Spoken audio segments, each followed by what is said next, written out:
Academy of Art University's K-Art News is next. Coming up, mixed news for bicyclists in the Bay Area.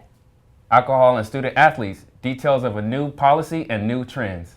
Why you and a lot of busy people may have what's known as duck syndrome and not even realize it. And the new marketing world for Barbie. All that and more coming up on K-Art News.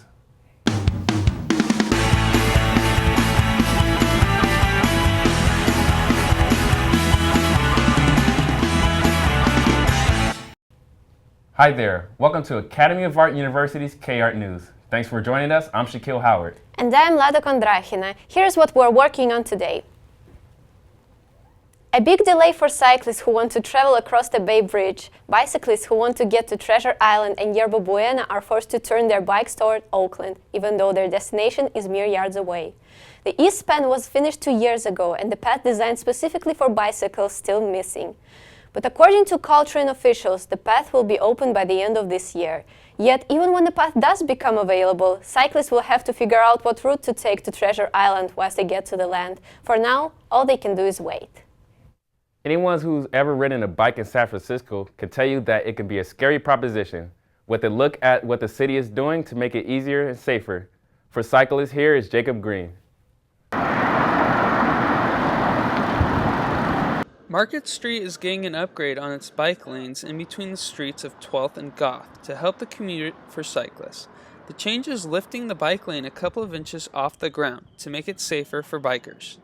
Officials say new changes have to be made since the number of bicyclists have grown 200% since 2006. According to the SF Public Press, over 2,000 cyclists have been hit in the past 2 years, and with over 3% of the commuters riding to work on bikes, a change needs to be made to keep them safe. Biking to and from school, all around the city, to my friends' houses, everywhere from Ocean Beach to the Excelsior, it's pretty much my primary mode of transportation. It's a lot of drivers who are driving a little aggressively sometimes. In our intersection here, we have some fender benders pretty regularly. A lot of people doing like sketchy U-turns and turning right through bike lanes. That's like a common thing that cyclists have to be really defensive about, is making sure that if you're going down a busy street and someone's turning right, that you're aware of that. Otherwise, you could easily get sideswiped. Plastic pillars will remain in place and the bike lanes will still be green, but the elevated bike lanes will keep bikers safe and keep the street more organized and keep bikers away from cars and traffic like this. Vision Zero is here to help bicyclists by implementing street improvements on 18 miles of the city's high-injury corridors and applying for more effective enforcement of illegal and dangerous speeding behaviors.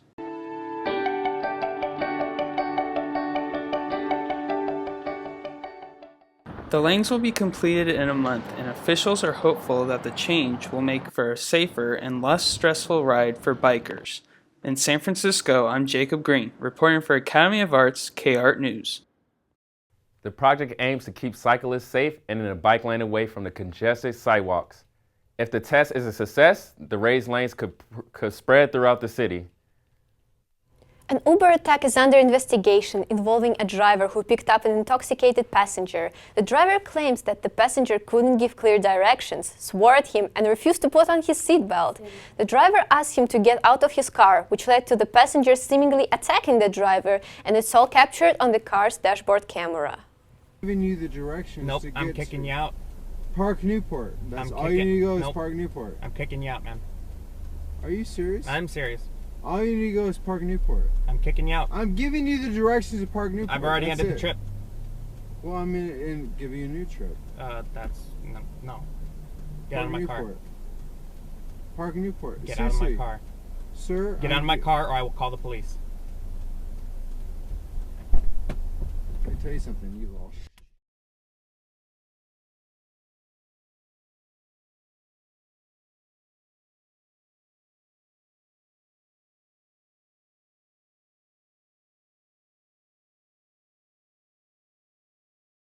After this incident, the passenger has been banned from Uber, and the driver, he's quit driving for Uber because he's concerned about his safety. More than half of California's Muslim students between 11 and 18 years old are bullied at school. That's from a news report from the Council on American Islamic Relations. The council had a press conference last week discussing the issues of racial and religious profiling and bullying in schools. More than 55% of Muslim students in the state say they've been physically or verbally bullied. When we think about college, and the first things that come to mind are tests, homework, and alcohol. According to the Centers of Disease Control, there are around 88,000 deaths each year due to alcohol abuse. KART News reporter Brett Adami has more on new college athletic policies to keep students safe. With alcohol being associated with negative productivity in the workplace, classroom, and athletic field, athletic departments are now requiring athletes to abide by a 24 or 48-hour policy which prohibits athletes from drinking that many hours prior to competition. According to a study done by UC San Diego, it has been estimated that an average American college student drinks more than 34 gallons of alcohol each year. Head Athletic Director Colin Preston tells us more about these policies. There are a number of Division I schools, Division II schools, Division III schools that have dry seasons completely. And so you can look across the board and ask individuals and say, okay, was your season dry? Ashley Adams, who was a Division I All-American volleyball player, had a dry season, and they were top 10 in the country. So, it's for us looking at even our competitors. Cal Baptist is a dry university, so is Azusa Pacific. If you look at the conference standings, they're mainly at the top. So it's not only about just the winning and culture aspect, it's also making sure that we can provide a safe environment for our student athletes. Behind me is one of the bars here on Polk Street in San Francisco. Although it may seem deserted now, it's usually very crowded on Friday and Saturday nights by college students and adults looking to have a good time. With the new drinking policy, I think it's good because it requires guys to be responsible and not to drink any alcohol within the day or 24 hours before playing or practicing. But it also doesn't tell guys that they can't drink at all. And if guys follow it and are sober for 24 hours prior to playing or practicing, I think they'll be able to compete at their best. In San Francisco, I'm Brett Adami with Academy of Art University's KART News. Alcohol not only affects productivity, it can negatively influence those around you as well. Drinking isn't bad, just remember to do it responsibly. To some, cannabis might be considered a harmless wonder drug, but like all medicines, there are potential long-term side effects to think about. Alex Walsh has more. Marijuana has been all over the news of late as the push to legalize cannabis intensifies in California. And I'm not just blowing smoke. Sean Parker, the former Facebook president and founder of Napster, is on the brink of launching a campaign to legalize pot in California. The Marijuana Legalization Initiative statute needs nearly 400,000 valid signatures of registered voters in the state to be placed on the November ballot next year. Those signatures must be collected no later than April 26th. According to the state legislator, the measure would save California tens of millions of dollars, or as much as $100 million or more annually. However, it isn't all green lights for marijuana advocates, as smoking cannabis has recently been linked to strokes and permanent memory loss among chronic users. According to the University Hospital of Strasbourg, located in France, chronic use of the drug can seriously narrow arteries that run through the brain, leading to earlier risks of strokes. But I set out to find if that was going to be an issue for chronic smokers. This smoker, who asked not to be identified, said he wasn't worried about the negative health effects and believes in the drug's medicinal value. I had known about medical marijuana's benefits, and I kind of researched it, and I kind of saw it as that sort of a useful tool for myself to de-stress and kind of keep on an even keel. And even California Governor Jerry Brown has taken action, as he signed bills promoting legalization last October. Brown has signed a handful of bills that create licensing for the growing and selling of medical marijuana. As the state gears up for the long-lasting battle regarding medical marijuana, both users and critics alike will have to separate fact from fiction and make their decision from there. From the smoky streets of San Francisco, I'm Alex Walsh for the Academy of Arts KART News. California Lieutenant Governor Gavin Newsom said he is willing to support a recreational pot measure if it makes it into the 2016 ballot. Students are sitting ducks, literally. See how Stanford research found a way to compare the pressure students face to a cute feathery animal. Daniel Robertson explains. Cool, calm, and collected. Above the water, this duck seems fine, but below the surface, it's struggling to stay afloat. Its legs kick frantically to stay above water. What's the big fuss? Well, it looks like students struggle to stay afloat as well. The duck syndrome, a term coined by Stanford University to describe the pressure students face to be perfect. On the outside, students seem fine, they smile, they party, they get good grades, but underneath all the success, the pressure to maintain weighs heavy. So it's tough being a student and an athlete because I want to be able to get grades to not disappoint myself or my parents, and I still have to be able to keep a GPA to be able to play. Stanford research suggests that 86% of students feel overwhelmed, 81% say they are exhausted, 30% say that they feel too depressed to function, and 6.6 students have considered committing suicide. Further research suggests that students who play sports have it much worse. 95% of male athletes say they are stressed out. 86% of female athletes would agree. Some of the causes are fear to be different, making up missed work, and finishing papers, tests, and exams. A study done by Mind Body Green Research shows that students today have the worst emotional health ever. They also say that stress is the #1 academic disruption. To take my research further, I interviewed Dr. Carol Lewis. She is a teen self-esteem expert and psychologist. Her article on the duck syndrome was featured on the Dr. Oz show. Basically, on the outside, think of a duck gliding across the water. The top part of the water, the duck looks very serene and calm, just floating along. That's the way these students want to appear all the time. I think a lot of times the parents don't even know this is happening, because when the teens will tell me, oh, I'm dealing with this, I'm dealing with that, I'll say, what do your parents say? And they'll say, I don't want to bother my parents. Right? But if a child came to me and said they were having this, I would say, have you spoken to a close friend? They need to at least share it with somebody else. Dr. Carroll suggests that the duck syndrome is diagnosed at a much earlier age than people think. She also suggests that kids who feel these symptoms should talk to their parents. In San Francisco, I'm Daniel Robertson, reporting for Academy of Art University's K-Art News. By lowering the use of social media, Dr. Lewis thinks that the pressure to live up to society's expectations will decrease. It looks like Mattel is trying a new marketing strategy for Barbie, not for the product itself, but to change how children think of playtime. What brought about this campaign, and what is it? Nathan Goodall gives his opinion. Barbie dolls may be one of the most popular child's toys, but they've had some pretty bad press in the last year. Oregon State University researchers conducted a study where girls played with either Mrs. Potato Head or Barbie and asked after what kinds of jobs they could do when they grew up. It turned out that most of those that played with Barbie, even Dr. Barbies, thought they weren't capable of working in a male-dominated career field when compared to those that played with Mrs. Potato Head. That study is likely the inspiration for the Barbie brand's new ad campaign, Imagine the Possibilities. The flagship commercial shows 5 girls pretending to be professionals in real-life workplace settings, like the professional soccer coach, knees up like a unicorn, higher, higher, or the professor teaching a class on the human brain to a group of college students. We can think and do lots of stuff with our brain. Now, does anybody know how big the brain is? Anybody? The surprised adults in the commercial find it adorable, and it really is. More importantly, it's the Barbie brand trying to turn it around. Yes, for business, but hopefully also for the kids.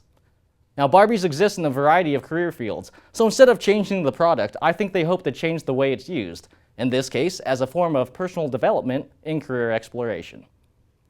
Now, I know Barbie's possible influence to achieve unfair body standards is still a concern, but think about action figures like Superman, marketed toward male children. Realistically, you'd probably have to use steroids to look like Superman, but the action figure isn't meant to inspire weirdly big muscles. It's meant to inspire children to play in settings where they help people and protect them from bad guys. It will take new studies to tell, but hopefully Barbie's new campaign can do something similar. I mean, after all, playing G.I. Joe as a kid is one of the reasons I ended up serving in the Army as an adult. But at no point did I feel the unrealistic pressure to try to look like Channing Tatum. But that's just me, and that's just my opinion. Thanks, Nate. Thanksgiving is right around the corner, and if you're thinking about having Dungeness crab this year, think again. Toxic algae in the waters along the California coast is at high end and is splashing up concern for the fishermen. The California Department of Public Health is performing tests on the crabs for domoic acid. It's neurotonic that can cause memory loss, seizures, and death. The results are expected to be revealed later this week. 22 million trees are dead or are dying in California because of a bark beetle infestation. That's a side effect of the drought. As a result, Governor Jerry Brown is declaring a state of emergency. He's asking the federal government for funding for private landowners to remove the trees. Due to 4 years of extreme drought, the trees are left vulnerable to the native beetles, which compromises their survival. Packs of raccoons are causing a problem in the streets of San Francisco. Just recently, a group of at least 12 raccoons attacked a couple and their dogs while they were walking at night in the Richmond district. The woman told a news reporter that she had rabies. She had to get a rabies shot just to be sure that she was not infected. Animal Control is consulting with wildlife experts to see what could be done to prevent any further attacks. A traditional Mexican holiday becomes a statement on violence and racism in today's society at a local art exhibition. Nathan Goodall has the story.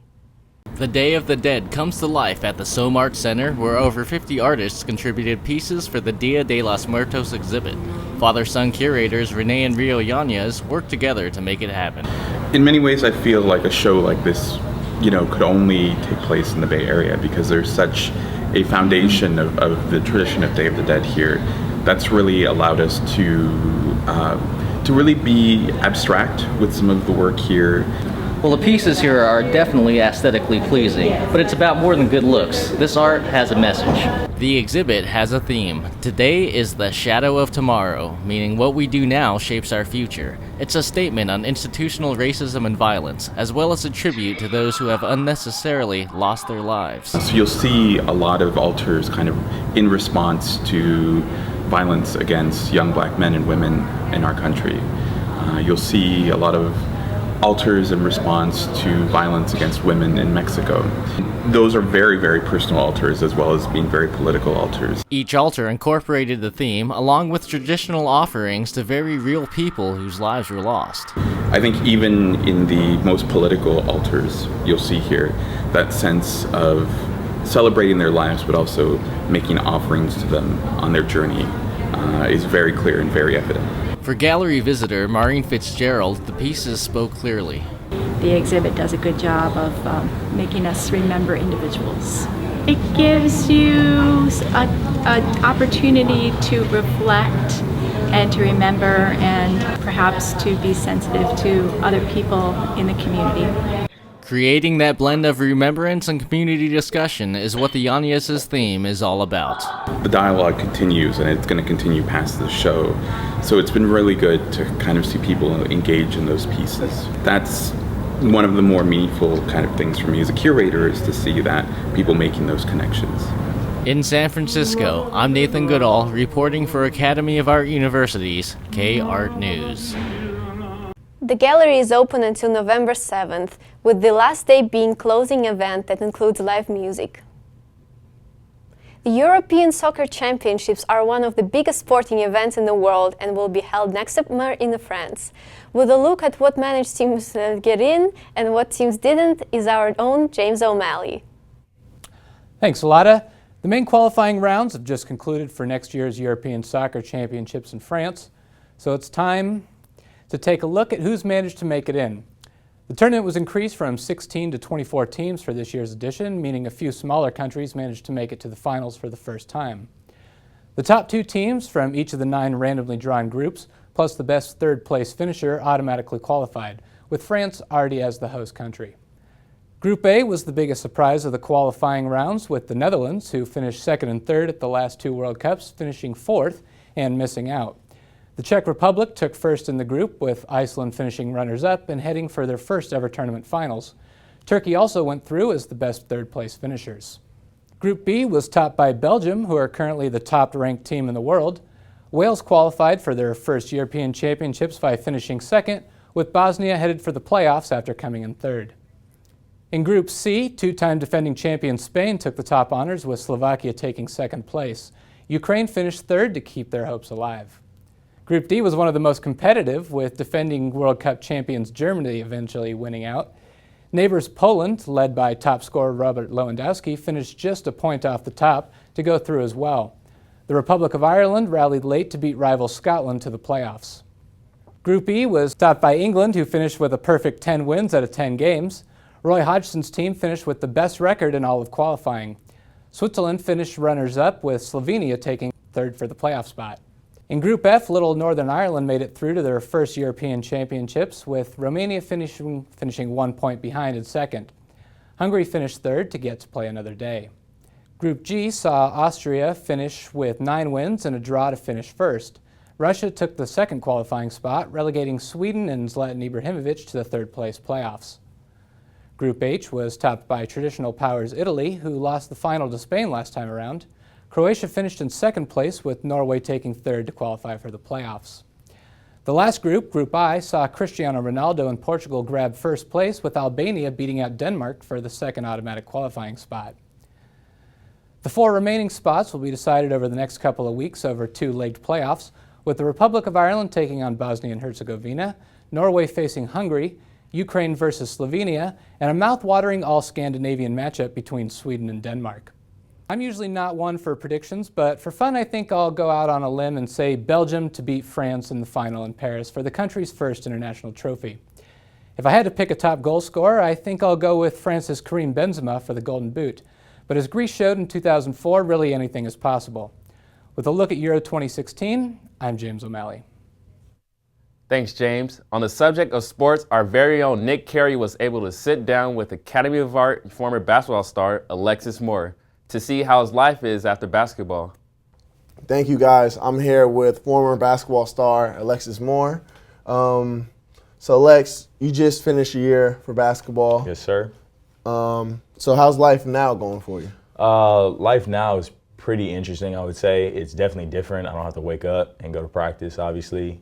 Get more time to focus on schoolwork and extracurricular stuff, so it's kind of cool, I guess. Mm-hmm. So you're pretty well known around here for basketball. Stop it. I mean, we got some clips right here, like showing you right now. Uh-oh. I mean, we have a chance, yeah. Uh-oh. I mean, don't bring these out. Look at that impeccable ball handling skills. You know, I learned all my moves from this guy, Nicholas Carey, so no. He's the man. Oh, man, slow-mo action going on right now. Oh, my God, that form's impeccable. But no, so what are you doing now? Now, just finishing up my last year of school. Graduating hopefully in the spring, knock on wood, with a degree in multimedia communications, and just working part-time. Just trying to get my foot in the door in the industry and stuff like that, and kind of break through and explore some different options. So by different options, like what do you plan on doing for the future? I think it's kind of up in the air for me. I like to keep my mind open to different things. I could possibly see myself going into broadcasting or something like that. I like being on camera. I took an improv class last semester and really enjoyed that. So perhaps acting would be something. I never know. But like I said, I just want to keep my options open and kind of take everything in stride. Mm-hmm. So do you have any advice to give out to like athletes now, or like, for example, like this is my last year. Right. Do you have like any like advice for people? Yeah, man, enjoy it. Honestly, that's the one thing I can say is enjoy it. It definitely goes by fast. I remember just yesterday we were in practice. I was with you guys, all that stuff. So I would just say enjoy it, make it count, and give your all when you're out there on the court or field or whatever sport these athletes are playing. And don't take anything for granted, but also keep your mind open and keep your options open for the future as well. That's great advice. I appreciate it, man. Of course, man. Back to you guys. Thank you for your time. Thanks, Nick and Alexis. Former AAU student Raven Simone is back in the news again. As many of you know, she's currently a host on a talk show, The View.